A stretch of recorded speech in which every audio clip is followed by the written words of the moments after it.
বন্ধুরা, আজ আপনাদের সঙ্গে সর্ষে বাটা দিয়ে ইলিশ মাছের রেসিপি শেয়ার করব।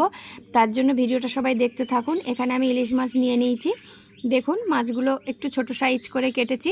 এবার মাছগুলো নুন আর হলুদ মাখিয়ে নেব ভাজার জন্য।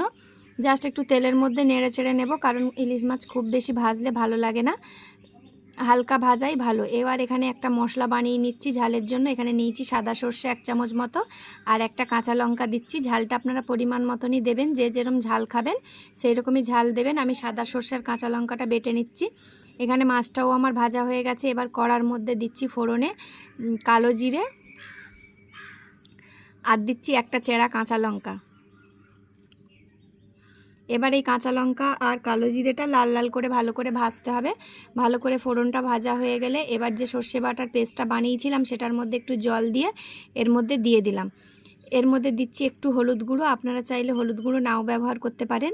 আর দিচ্ছি পরিমাণ মতো নুন। ব্যাস, এই ইলিশ মাছের ঝালে আর কোনো মশলাই লাগবে না, জাস্ট সর্ষে বাটা দিলেই এই রান্নাটা একদম রেডি হয়ে যাবে। ঝোলটা একটু শুকনো হয়ে আসলে উপর থেকে কাঁচা সর্ষের তেল ছড়িয়ে নামিয়ে নেব। দেখুন, একদম সর্ষে বাটা দিয়ে ইলিশের ঝাল রেডি। রান্নাটা কেমন হয়েছে কমেন্টে সবাই জানাবেন। আর যারা আমার নতুন বন্ধু আছেন তারা আমার চ্যানেলটিকে সাবস্ক্রাইব করে পাশে থাকবেন। আর বেশি বেশি করে আমার ভিডিওটা লাইক করবেন, কমেন্ট করবেন, শেয়ার করবেন।